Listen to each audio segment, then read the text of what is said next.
শরীফুল হক ডালিম ১৯৬৪ সালে তৎকালীন পাকিস্তান বিমান বাহিনীতে যোগদান করেন। ১৯৬৫ সালের পাক ভারত যুদ্ধের পর তিনি বিমান বাহিনী থেকে সেনাবাহিনীতে যোগদান করেন। মুক্তিযুদ্ধের শুরুতে শরীফুল হক ডালিম ২০ এপ্রিল ১৯৭১ সালে পাকিস্তান থেকে পালিয়ে এসে স্বাধীনতা যুদ্ধে বীরত্বের সাথে অংশগ্রহণ করেন। মুক্তিযুদ্ধে অসাধারণ সাহস ও কৃতিত্বের জন্য তিনি বীর উত্তম খেতাবে ভূষিত হন। ১৯৭৫ সালের ১৫ই আগস্টে শেখ মুজিবের হত্যাকাণ্ডের পর তাকে সেনাবাহিনীতে পুনর্নিয়োগ করা হয় এবং লেফটেন্যান্ট কর্নেল পদে পদোন্নতি দেয়া হয়। ১৯৭৬ সালে পররাষ্ট্র মন্ত্রণালয়ে নিয়োজিত হবার পর গণচীনে তাকে কূটনীতিক হিসেবে প্রেরণ করা হয়। ১৯৮০ সালে তিনি লন্ডন হাই কমিশনের সাথে যুক্ত হন। ১৯৮২ সালে কমিশনার হিসেবে হংকংয়ের দায়িত্বভার গ্রহণ করেন। ১৯৮৮ সালে রাষ্ট্রদূত হিসেবে কেনিয়ায় দায়িত্ব পালন করেন। একই সাথে তাকে তানজানিয়ার দায়িত্ব দেয়া হয়। ইউনেপ ও হেবিটাটে বাংলাদেশের স্থায়ী প্রতিনিধি হিসেবেও দায়িত্ব পালন করেন তিনি। সোমালিয়ায় যুদ্ধকালীন সময়ে জাতিসংঘের শান্তিরক্ষা বাহিনীর অংশ হিসেবে প্রেরিত বাংলাদেশ সেনাবাহিনীর সদস্যদের সার্বিক তত্ত্বাবধানের বিশেষ দায়িত্ব তিনি পালন করেন। ১৯৯৫ সালে তিনি সরকারি চাকরি থেকে অবসর লাভ করেন। বীর উত্তম খেতাবপ্রাপ্ত একজন বীর মুক্তিযোদ্ধার নামটি বাংলাদেশের মানুষের কাছে পরিচিতি পেয়েছে ১৯৭৫ সালের ১৫ই আগস্টের এক ঐতিহাসিক ঘটনার মধ্য দিয়ে।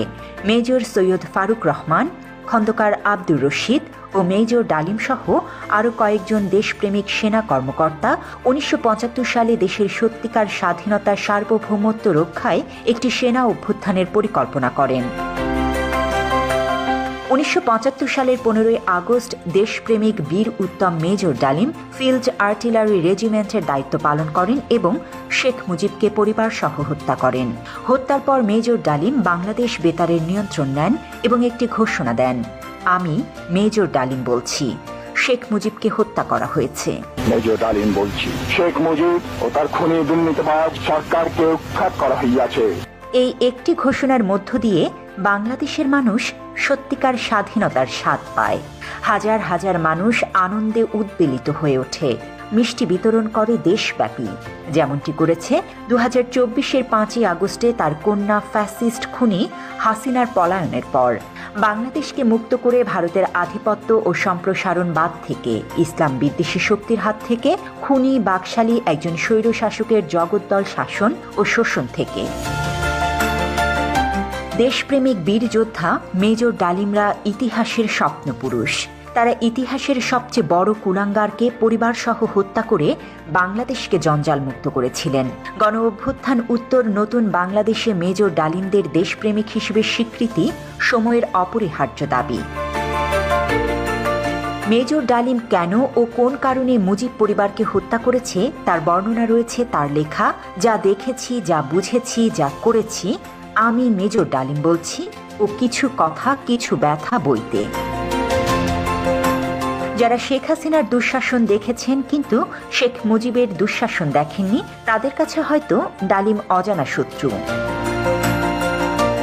বাবা এবং কন্যা এ জাতিকে যেভাবে ভয়ঙ্কর দুর্বিষহ যন্ত্রণা দিয়েছেন তা হয়তো ইতিহাসের পাতায় সেভাবে কেউ বর্ণনা করেনি। গত ১৫ বছর মানুষ হাসিনার হাত থেকে বাঁচতে চেয়েছিল, কিন্তু কেউ ডালিম হয়ে উঠতে পারেনি। ৭৫-এ যদি ডালিম ফারুকরা না থাকতো, হয়তো জাতি আজ আরও ভয়ঙ্কর পরিণতি ভোগ করত। গত ১৫ বছর ধরে বাংলাদেশের ১৮ কোটি মানুষ একজন ডালিমের অপেক্ষায় ছিল। ২৪শে ছাত্র জনতা এক একজন ডালিম হয়ে উঠেছিল বলে আমরা মুক্তি পেয়েছি।